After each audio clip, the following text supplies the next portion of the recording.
अस्सलाम वालेकुम, welcome to my channel Urdu एबे। चलिए शुरू करते हैं आज की वीडियो। आज की इस वीडियो में हम सुनेंगे कहानी अफरीत महल एपिसोड 3। अब का पहला पहर गुजर चुका था। अफरीत महल चांद की जर्द रोशनी में नहाया हुआ था। हर तरफ भयानक खामोशी छाई हुई थी। डॉक्टर बैरेट और एन एक ही बिस्तर पर महवे ख्वाब थे।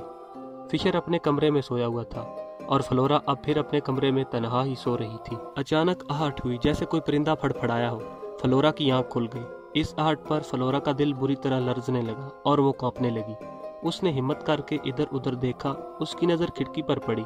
बाहर जर्द चांदनी में खिड़की के शीशे पर चमगादड़ मौजूद थी। वो बार बार पर मारकर खिड़की का शीशा तोड़ने की कोशिश कर रही थी। पहले पहले तो फ्लोरा ने बिस्तर पर बैठते ही हिचकार कर चमगादड़ को वहां से भगाने की कोशिश की, लेकिन चमगादड़ अपनी जगह से टस से मस न हुई। फ्लोरा ने बगौर चमगादड़ को देखा। इसकी बड़ी बड़ी सुर्ख आंखें डरावनी लग रही थी, पंजे नोकीले थे। फ्लोरा के ज़हन में ख्याल उभरा कि कहीं वो खून आशाम चमगादड़ तो नहीं जो इंसान का खून पीकर जिंदा रहती हैं, या किसी बदरू ने चमगादड़ का रूप धार लिया है। वो कमरे से भागना चाहती थी कि एक जोरदार छन्नाके के साथ खिड़की का शीशा टूट गया और बड़ी सी चमगादड़ कमरे में दाखिल हुई। वो फ्लोरा के सर पर चकराने लगी। फ्लोरा दबी आवाज में खौफ और दहशत से चलाने लगी। चमगादड़ ने फ्लोरा के सर पर एक जोर से ज़रब लगाई, मगर फ्लोरा ने तकिया मारकर अपना दफा किया। फ्लोरा अपने दफा के लिए अपने हाथ को तेजी से हरकत देते देते निढाल हो गई। अब चमगादड़ चीखती हुई इस पर हमलावर हुई। इससे पहले कि चमगादड़ अपने लंबे पंजों से फ्लोरा के हसीन चेहरे का गोश्त नोच डालती, बिस्तर की चादर खुद ब खुद उड़कर फ्लोरा के ऊपर आ गिरी। फ्लोरा बेहद घबरा रही थी। चमगादड़ मुसलसल फ्लोरा के सर पर मंडला रही थी। फ्लोरा चीखने लगी, नहीं नहीं डेविड नहीं, मुझे छोड़ दो। चमगादड़ हवा में मुअल्लक होकर फ्लोरा पर हमला के लिए पर तोल रही थी कि सामने रखा हुआ मुजस्मा हरकत में आ गया। मुजस्मे के हाथ में तीर कमान था। तीर का रुख छत की तरफ था। बिजली की तेजी से तीर कमान से निकला और चमगादड़ के सीने में पेवस्त हो गया। वो करीहा चीख मारकर फर्श पर आ गिरी। चांदला में तड़प कर वो मर गई। फर्श पर ढेरों खून बिखर गया, जैसे किसी जानवर को ज़बह कर दिया गया हो। फ्लोरा थर थर कांपते मुजस्मे की तरफ पड़ी और इसका बगौर जायजा लिया। मुजस्मा साकत था। फ्लोरा ने चमगादड़ को उठाकर खिड़की से नीचे बाहर फेंक दिया। इसी लम्हे काली बिल्ली घुराती हुई आई और मुर्दा चमगादड़ को उठाकर ले गई। खौफजदा फ्लोरा ये मंजर देखती रह गई। फ्लोरा ने इसी वक्त फैसला किया कि वो आज डेविड को तलाश करके ही रहेगी। फ्लोरा गुस्से से बुलाने लगी, डेविड, आज मैं तुम्हें तलाश करके रहूंगी। बताओ तुम कहाँ हो। वो अफरीत महल के कमरों में चीखती हुई फिरने लगी और डेविड को तलाश करने लगी। कमरों में वो उसे पुकारती जा रही थी। उसे यकीन था कि डेविड जरूर मौजूद होगा। फ्लोरा को डेविड कमरों में नजर न आया तो वो चर्च में जा पहुंची और चर्च का दरवाजा खोलते ही पुकारा, मैं आ रही हूँ डेविड, मैं आ रही हूँ। इसी लम्हे चर्च में से अजीब किस्म की आवाजें बुलंद हुई, लेकिन फ्लोरा आहिस्ता आहिस्ता आगे बढ़ती रही। चारों तरफ गौर से देखकर उसको तलाश करती रही। हजरत ईसा के मुजस्मे के अक्ब में फ्लोरा को एक साया नजर आया। वो खौफ से कपकपाती मुजस्मे के करीब पहुंची तो साया गायब हो चुका था।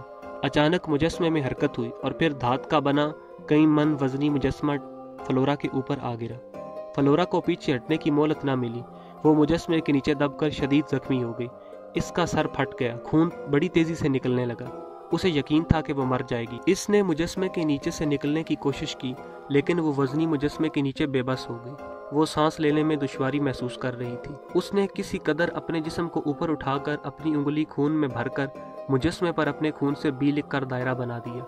इसके बाद वो जख्मों की ताब न ला सकी और चल बसी। अगली सुबह फिशर फ्लोरा को गायब पाकर फिक्रमंद हुआ और इसकी तलाश में अफरीत महल में इधर उधर दौड़ने लगा, लेकिन फ्लोरा नहीं मिली। अचानक उसे चर्च का ख्याल आया। वो फौरन पलटकर चर्च की तरफ दौड़ा और आईनी दरवाजा खोलकर अंदर दाखिल हो गया। उसकी मुतलाशी निगाहें इधर उधर देखते हुए आगे जा रही थी। आगे बढ़ते हुए अचानक उसकी नजर मुजस्मे के नीचे दबी हुई फ्लोरा पर पड़ी। हसीन फ्लोरा का जिस्म अजीज से ऐंठ गया था। इसके मुंह से बेख्तियार निकला, फ्लोरा। उसने करीब पहुंचकर इसकी नब्ज देखी। वो मर चुकी थी। उफ फ्लोरा, ये तेरे साथ बड़ी ज्यादती हुई है। ये कहते हुए इसकी नजर बी पर पड़ी। डेविड, हाँ, मैं इस हकीकत से वाकिफ हूँ कि डेविड ही तुम्हारा कातिल है। फिशर ने इसकी इतला डॉक्टर लाइनो बैरेट को दी तो उसे बहुत रंज हुआ और इस जाए हादसा का मुआयना करके फिशर की मदद से उसे दफन कर दिया। इसी रोज डॉक्टर लाइनो ने अपनी साइंसी मशीन को स्टार्ट किया, जिसने रेडियोई लहरें मुंतशिर करना शुरू कर दी। اس کے ساتھ ہی ڈاکٹر بیرٹ، فشر اور این باہر نکل گئے تاکہ ریڈیوائی لہریں ان کی صحت پر اثر انداز نہ ہوں۔ بہت دیر بعد ڈاکٹر بیرٹ اپنی بیوی این فشر کے ہمراہ افریت محل میں داخل ہوا۔ اب یہ محل قابل رہائش ہے، یہاں رہنے کا کوئی خطرہ نہیں۔ بعد انتہائی سکون سے افریت محل میں رہے، لیکن ایک رات جب ڈاکٹر اور فشر گہری نیند سو رہے تھے کہ اچانک این کی آہٹ سے آنکھ کھل گئی۔ وہ گھبرا کر ادھر ادھر دیکھنے لگی کہ سوا کوئی موجود نہ تھا۔ اس نے ڈاکٹر کو اٹھانے کی بہت کوشش کی، مگر ڈاکٹر تو گویا گھوڑے بیچ کر سو رہا تھا اور ایسی گہری نیند سو رہا تھا کہ اس کی آنکھ نہ کھلی۔ اچانک ایک دھماکے کے ساتھ دروازہ کھلا۔ این غور سے دروازے کی جانب دیکھنے لگی، لیکن اسے کوئی نظر نہ آیا۔ البتہ اسے احساس ہوا کہ ہوا کے جھونکوں کی شکل میں کوئی آسیب کمرے میں داخل ہوا ہے۔ اسی کے ساتھ اس نے ایک جھرجھری سی لی، پھر اس کے جسم میں کوئی چیز سرایت کر گئی اور اس کا جسم اس کے قابو میں نہ رہا۔ اس کے ہاتھ پاؤں خود بخود حرکت کرنے لگے۔ وہ کوشش کے باوجود اپنے جسم کے اعضاء قابو میں نہ کر سکی۔ وہ بستر سے اٹھی اور شب خوابی کا لباس اتار کر پلنگ پر پھینکتے ہوئے بیڈ روم سے صدر دروازے کی جانب چل پڑی۔ صدر دروازے پر پہنچ کر وہ نیم اریاں حالت میں ہی افریت محل سے باہر نکلی اور کچی روش سے گزر کر شاہراہ پر آ کھڑی ہوئی۔ سڑک پر ہولناک سناٹا چھایا ہوا تھا۔ وہ بے چینی سے کسی دوشیزہ کا انتظار کرنے لگی۔ اسے سخت پیاس محسوس ہو رہی تھی، اس کا کلیجہ پھٹا جا رہا تھا۔ وہ پیاس کی شدت سے بے قرار ہو کر زمین پر زور زور سے پاؤں مارنے لگی۔ شراب کھانے سے واپسی پر ایک جوڑے نے شاہراہ پر نیم اریاں عورت کو کھڑے پایا تو کار روک دی۔ اوہ، یہ تو کوئی مظلوم اور بے سہارا معلوم ہوتی ہے۔ کار کا دروازہ کھول کر فوراً باہر نکلی۔ میرا بھی یہی خیال ہے، چلو اس بیچاری کی مدد کر دیں۔ یہ کہتے ہوئے ڈینیل کار سے نیچے اتر کر اس کی طرف بڑھا اور اس کے قریب پہنچا تو اس کے بھرے بھرے جسم کو دیکھ کر مدہوش ہو گیا اور بڑھ کر اسے اپنی آغوش میں لے لیا۔ این نے بھی اپنے بازو اس کی گردن کے گرد حائل کر دیے۔ اس پر کیتھرائن پیچھے ہٹ کر کار کے پاس جا کھڑی ہوئی اور اپنے محبوب کی واپسی کا انتظار کرنے لگی۔ اسے ڈینیل کی یہی عادت ناپسند تھی کہ وہ ہر عورت پر فدا ہو جاتا تھا۔ این نے ڈینیل کی گردن پر بوسہ لیا اور این کے 2 دانت باہر نکل آئے۔ اچانک اس نے اپنے نوکیلے دانت ڈینیل کی گردن میں گاڑ دیے۔ اس نے دانت سے اس کی گردن میں کئی زخم کر دیے جن سے خون رسنے لگا۔ این بلی کی مانند آنکھیں جھپکا جھپکا کر خون پینے لگی۔ اس کے بعد این ڈینیل کو زمین پر پڑا چھوڑ کر کیتھرائن کی طرف بڑھی۔ کیتھرائن نے جب اس کے ہونٹوں سے خون ٹپکتا دیکھا تو وہ خوف سے لرزنے لگی۔ اب فرار کے سوا کوئی چارہ نہ تھا۔ وہ جلد از جلد کسی محفوظ مقام پر پہنچنا چاہتی تھی۔ وہ کار کا دروازہ کھول کر اگلی سیٹ پر بیٹھی اور کار سٹارٹ کر دی، لیکن این فوراً ہی چھلانگ لگا کر کار کے این سامنے آ کھڑی ہوئی۔ کار این سے ٹکرا کر اس طرح رک گئی جیسے کسی چٹان سے ٹکرائی ہو۔ کیتھرائن نے کئی ٹکریں ماری لیکن بے سود۔ این اپنی جگہ سے نہ ہلی اور کار کا اگلا حصہ کسی قدر پچک گیا۔ یہ دیکھ کر کیتھرائن نے کپ کپاتے ہاتھوں سے کار کو پیچھے موڑا۔ این دوڑ کر پھر کار کے سامنے آ کھڑی ہوئی۔ اس بار پھر کیتھرائن نے کار کو بیک کرنا چاہا، لیکن پیچھے ایک درخت آ گیا۔ اب کیتھرائن لاچار بے بس ہو کر دروازہ کھول کر سڑک پر بے تحاشا دوڑتی چلی گئی۔ این ہاتھ پھیلائے اس کے پیچھے دوڑی۔ کوئی 2 فرلانگ تک کیتھرائن دوڑتی اور مدد کے لیے پکارتی رہی، لیکن کوئی اس کی مدد کے لیے نہ آیا۔ اچانک کیتھرائن ٹھوکر کھا کر گری اور این اس پر حملہ آور ہوئی۔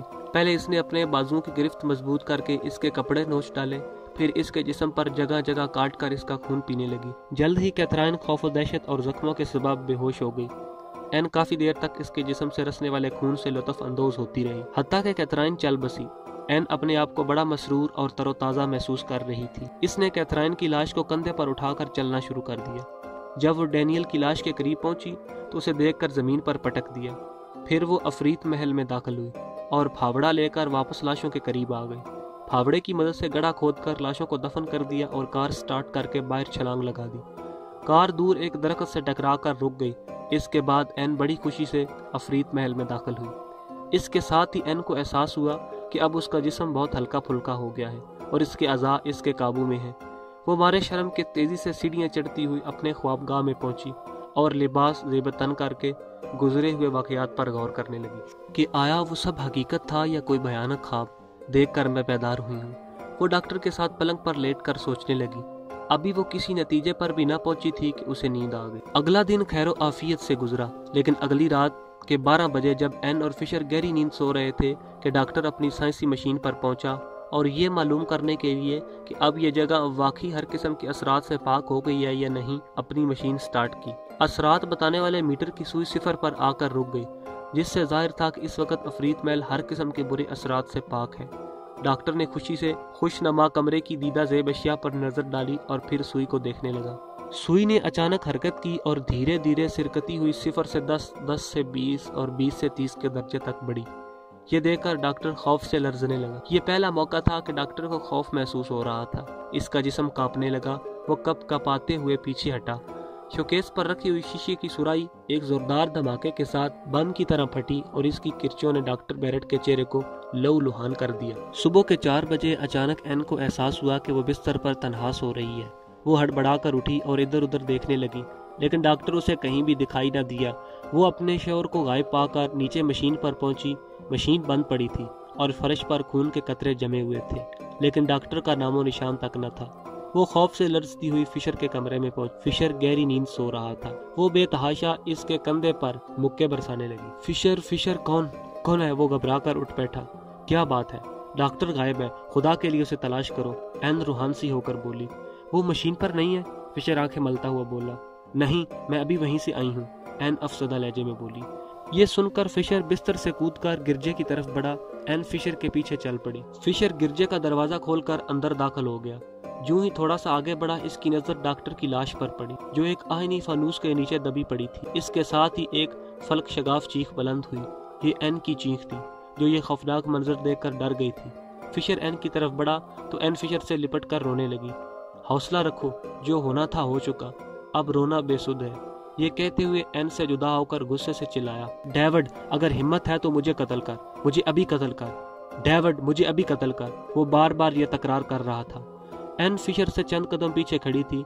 अचानक गिड़गिड़ाहट हुई और छत से लटका हुआ एक फानूस हरकत करने लगा। एन ने बढ़कर फिशर को अपनी तरफ खींच लिया और फानूस एक धमाके के साथ एन उस जगह आ गिरा जहां पहले फिशर खड़ा था। फिशर मौत से बाल बाल बचा था। वो गुस्से से चीखा, डेविड, मैं आ रहा हूँ। ये कहकर वो मुजस्मे के पीछे स्याह दीवार की तरफ बढ़ा और हवा के एक झोंके ने इसी लम्हे फिशर को पीछे धकेल दिया। अगर ऐसा है तो ऐसा ही सही, मैं तुझसे मुकाबले का दूसरा तर्ज भी जानता हूँ। ये कहकर फिशर ने डॉक्टर के खून में उंगली डबोकर, जो अभी तक ताज़ा था, अपने और एन के गिर्द फर्श पर एक दायरा लगाया।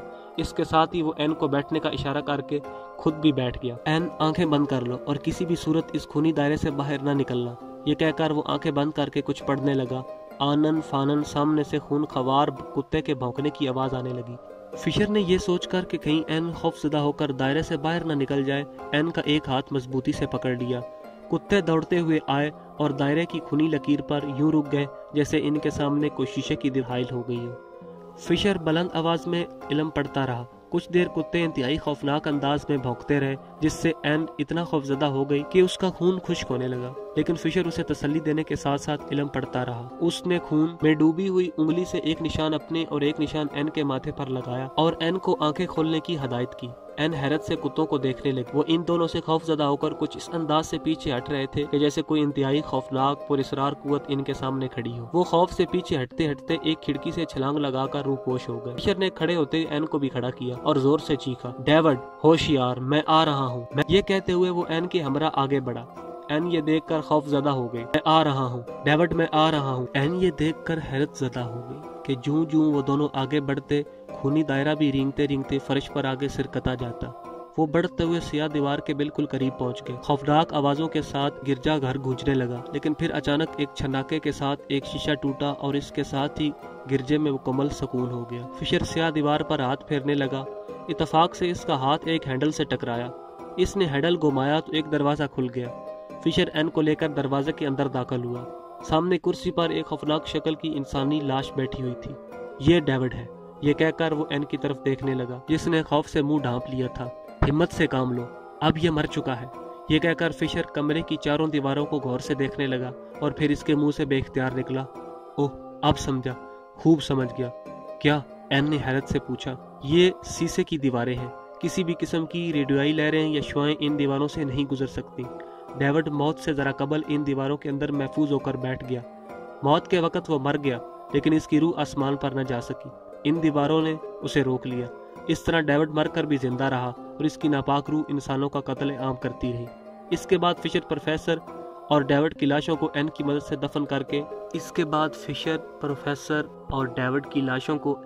से दफन करके मार्क लाइसन के पास पहुंचा।